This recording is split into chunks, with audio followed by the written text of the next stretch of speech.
সকল আজি আমি বেটাহঁতৰ স্কুললৈ যাওঁ বলক। পণ্ডিত জৱাহৰলাল নেহৰুৰ জন্ম উপলক্ষে দেখা আহক।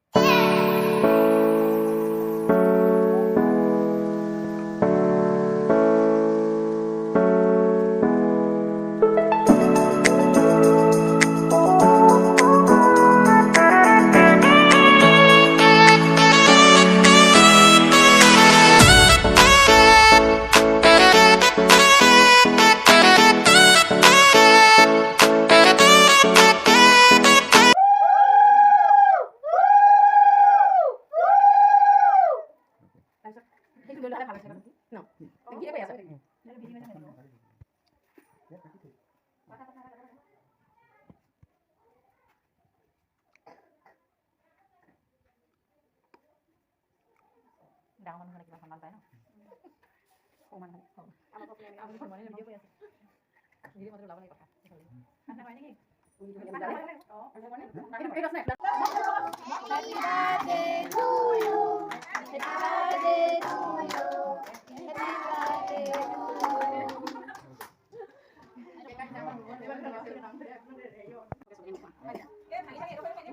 চবকে পালে বেয়া লাগে চবৰে বেমাৰ হয় চবৰে বেমাৰ হয় সেইটো আজিকালি ন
পৰম শ্ৰদ্ধাভাজন সভাপতি মহোদয়,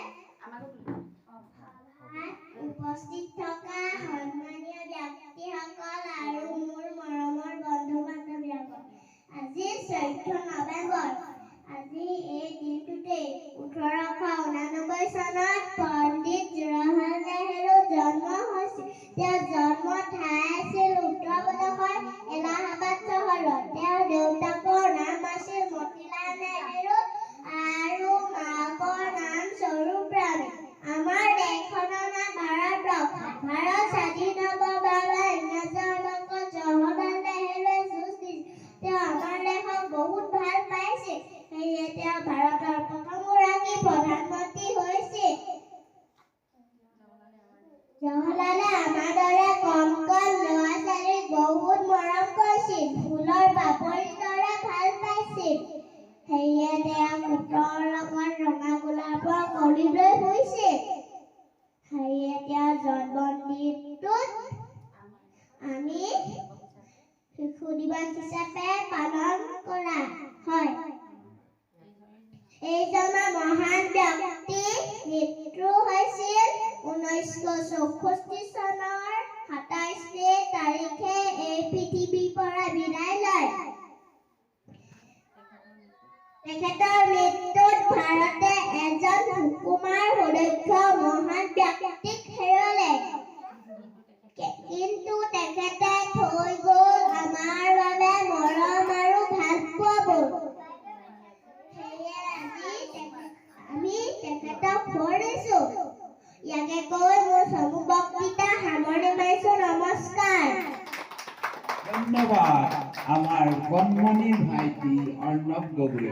অৰ্ণৱ গগৈয়ে পণ্ডিত জৱাহৰলাল নেহৰুৰ বিষয়ে দুআষাৰ কৈ আপোনালোকক কৃতাৰ্থ কৰিলে।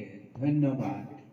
যিসকল ছাত্ৰ ছাত্ৰীয়ে আমাৰ আশে পাশে ৰৈ আছে তেখেতসকলে আজি আমাৰ ছবি প্ৰতিযোগিতাত অংশগ্ৰহণ কৰিবলৈ বাবে আমি অনুৰোধ জনাইছোঁ। ধন্যবাদ। 64 চনৰ 27 মে তাৰিখে এই পৃথিৱীৰ পৰা বিদায় লয়। তেখেতৰ মৃত্যুত ভাৰতে এজন সুকুমাৰ সুদক্ষ ব্যক্তি হেৰুৱালে। কিন্তু তেখেতে থৈ গ'ল আমাৰ বাবে মৰম আৰু ভাল পোৱাবোৰ। বৰ্তমান আমাৰ ছবিত ৰং কৰাৰ প্ৰতিযোগিতা চলি আছে। ইয়াৰ পিছত আমাৰ দৌৰ প্ৰতিযোগিতা হ'ব, তাৰ পিছত উঠা বহা প্ৰতিযোগিতা হ'ব।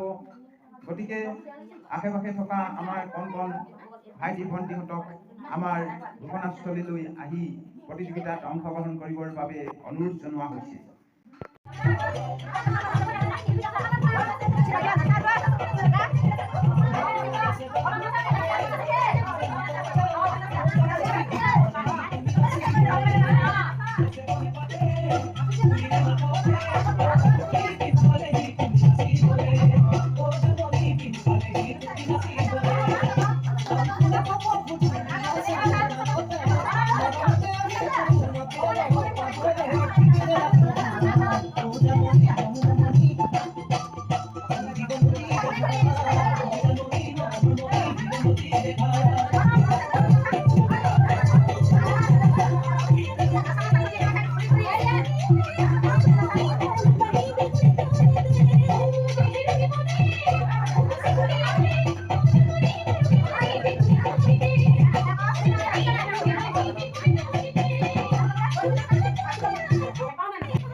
কণ কণ ভাইটি ভণ্টিহঁতক বিভিন্ন খেলৰ প্ৰতিযোগিতাৰ পুৰস্কাৰ আমি বিতৰণ কৰিবলৈ লৈছোঁ। গতিকে আমাৰ ঘোষণাস্থলীত উপস্থিত থাকিবৰ কাৰণে আমাৰ কণ কণ ভাইটি ভণ্টিহঁতক অনুৰোধ জনোৱা হৈছে। এতিয়া আমাৰ পুৰস্কাৰ বিতৰণ হ'ব। কণ কণ ভাইটি ভণ্টিহঁতক আমি পুৰস্কাৰ গ্ৰহণ কৰিবৰ বাবে অনুৰোধ জনাইছোঁ। জয়তে মই আমাৰ অংগনবাড়ীৰ কৰ্মী ৰূপালী বাইদেউলৈ আমি ধন্যবাদ জ্ঞাপন কৰিছোঁ।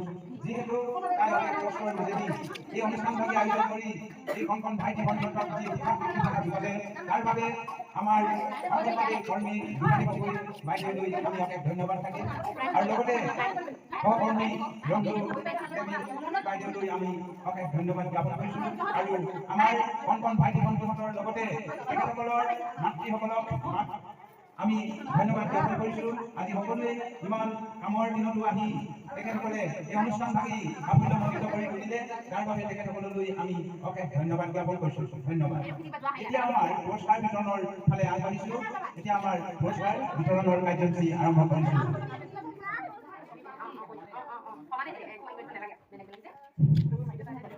এতিয়া আমাৰ পুৰস্কাৰ বিতৰণৰ কাৰ্যসূচী আৰম্ভ হৈছে।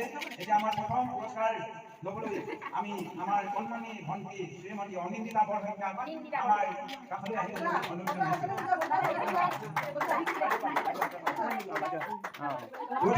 পুৰস্কাৰ ভাগি আমাৰ অংগনবাড়ী কৰ্মী ৰূপালী বাইদেউহঁতৰ পৰা গ্ৰহণ কৰিবলৈ অনুৰোধ জনাইছোঁ।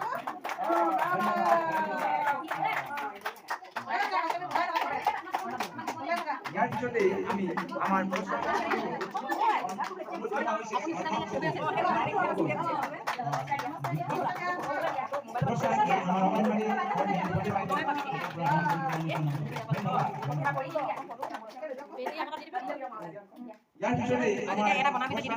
অনুৰোধ জনোৱা হৈছে ধ্ৰুৱজ্যোতি গগৈ।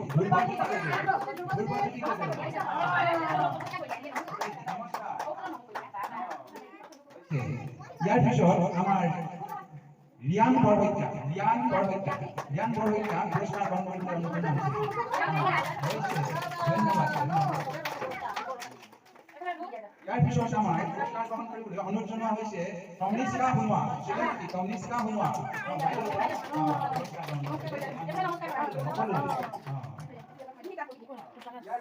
আমাৰ পুৰস্কাৰ গ্ৰহণ কৰিবলৈ অনুৰোধ জনোৱা হৈছে ভাস্কৰ্য গগৈ।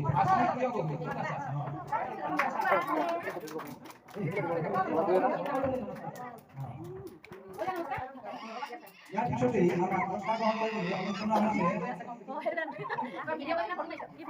অঞ্জন বৰুৱা।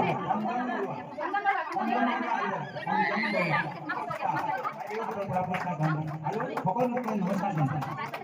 ধন্যবাদ। আমাৰ ভৈৰৱী গগৈ, বৈষ্ণৱী গগৈ, শ্ৰীমতী বৈষ্ণৱী গগৈ।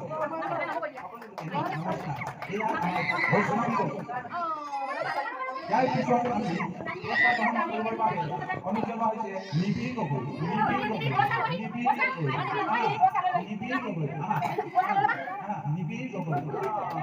নমস্কাৰ।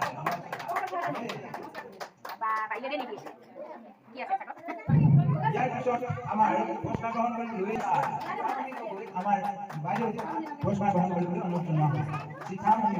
ধন্যবাদ। ইতিমধ্যে আমাৰ পুৰস্কাৰ বিতৰণৰ কাৰ্যসূচী সমাপ্ত হৈছে। ইয়াৰ লগে লগে আমাৰ পুৰস্কাৰ বিতৰণৰ কাৰ্যসূচী সমাপ্ত বুলি ঘোষণা কৰা হৈছে। ধন্যবাদ। গতিকে আমি আমাৰ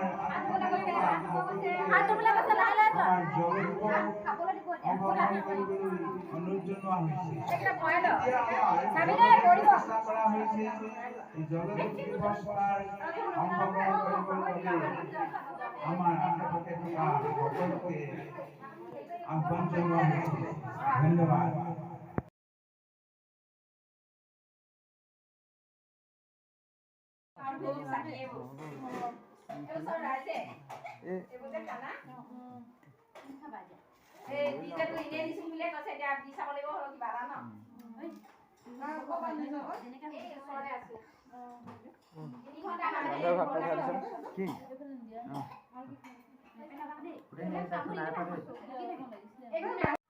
আজিলৈ ভিডিঅ'টো ইমানতে সামৰণি মাৰিছোঁ। যদি আপোনালোকে ভিডিঅ'টো চাই ভাল পালে লাইক, কমেণ্ট, শ্বেয়াৰ, ছাবস্ক্ৰাইব কৰি দিব। Bye bye.